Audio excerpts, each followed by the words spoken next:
7.1 million views and over 9,000 comments, confused by how he got a date in under 30 seconds while trying to reject himself. The secret lies in the persuasion weapon called reverse rejection psychology. But before we break down the hidden strategy behind it, I'm Victor Milano. I have the fastest growing dating Instagram right now. I'm the founder of Gentleman Society, where I've helped hundreds of men go from no dates in the last 6 months to dating in under 3. Let's break down the reverse rejection psychology. Hey, I like you. Hey. Hey, this is for you.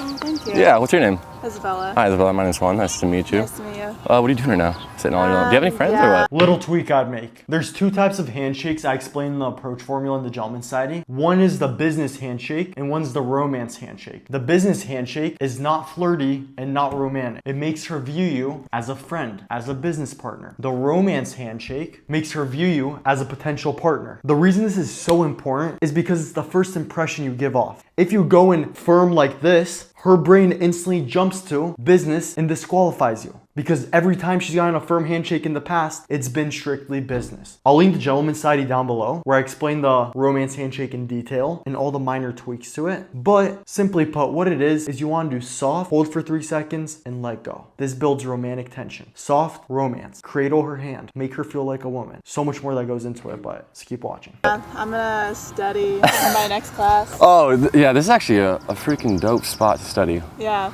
Do you want to go eat some squid later or something? Powerful. And also a little error he makes, which we'll talk about. Notice how he just sits down next to her without asking for permission. A lot of guys say, hey, is it fine if I sit next to you? Can I join you for a second? When you ask that, you signal to her that you're worried about getting rejected. And if you're worried about getting rejected, it means you've been rejected a lot in the past. And if you've been rejected a lot in the past, girls must not like you. And if girls don't like you, there must be something wrong with you. This all happens subconsciously for her. So instead, when he just sits down next to her like he belongs there, it shows irresistible confidence, because men who are used to getting what they want and don't get rejected do what they want. Obviously, don't be forceful, be a gentleman. I'm simply trying to illustrate the point. Sitting next to her is not something forceful. It's calm, it's relaxed. The mistake he makes is when he says, do you want to get some squid later? You go from 0 to 60 in seconds. And when the progression happens super fast, it feels unnatural. And unnatural is not comfortable, and it's not romantic. Romantic is slow, steady growth. So a simple tweak here is you get her to agree to enjoying the date idea before asking her on that exact date. You also want to follow stage 1 and 2 of the approach formula. Again, located in Gentleman Society. I'll link it top of the description and I'll pin a comment. But pretty much after you follow stages 1 and 2, you build up slowly using the 6 psychological hacks I explain. And then once you get to stage 3 and you're ready to ask her out and it feels natural by this point, instead of going in direct 0 to 60 in seconds, you get her to agree to the idea before offering it. Simply put, what's your thoughts on seafood, girl? Oh my gosh, I love seafood. I bet. Here, put in your number and we'll grab seafood sometime. It just makes sense. And she agreed to liking seafood, so of course she's gonna agree to a seafood date right after. The human brain desires to stay consistent.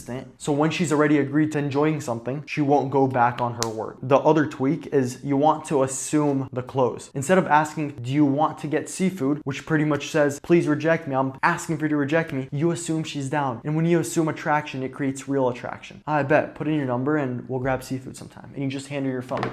Her brain doesn't even process rejecting you. Squid? Yeah. Why squid? Why not?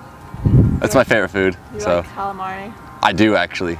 That's actually not bad either. I mean, I can make that exception for you. Okay. Okay. Yeah, what's your email? My email? Yeah. Why? Sorry, I didn't. Never had someone ask me for my email. Oh, well, I'm not like most people, so. Okay. Yeah. I can give you my number. Powerful. This is where the reverse rejection psychology comes in. When a guy shows a girl that he doesn't care if she rejects him and he's purposely funny and says stupid things, it signals that he has options. Because if you jokingly disqualify yourself, it means you're not trying to prove yourself. And guys with options don't try to prove themselves because they already have plenty to choose from. Guys without options are always trying to make themselves seem bigger than they are, and girls instinctually pick up on this. So simply put, joke around. Don't qualify yourself. Disqualify yourself. And she'll find you irresistible. The more you are, the less you show off. A billionaire is never gonna come up to you and introduce himself as, hey, I'm a billionaire. But you will see his watch, you will see his outfit, and you're gonna think he's got it. I don't know who he is, but he's got it. And that's exactly what he shows here. By being corny and acting stupid, he signals, I don't care about the outcome. And if I don't care about the outcome, it means this isn't my only option. Because if it was, I'd care a whole lot more. So subconsciously, the girl picks up on the fact that a lot of girls like him. And if girls like him, he must have something special going on with him. Before you join the gentleman society, I want to make something clear. If you're looking to hook up, to manipulate, lie, don't join. I'm gonna kick you out. I just kicked out 2 people. It's for men looking to find a girlfriend and communicate the attractive qualities they already have in the best way possible. If that's you, I'll see you in there, bro.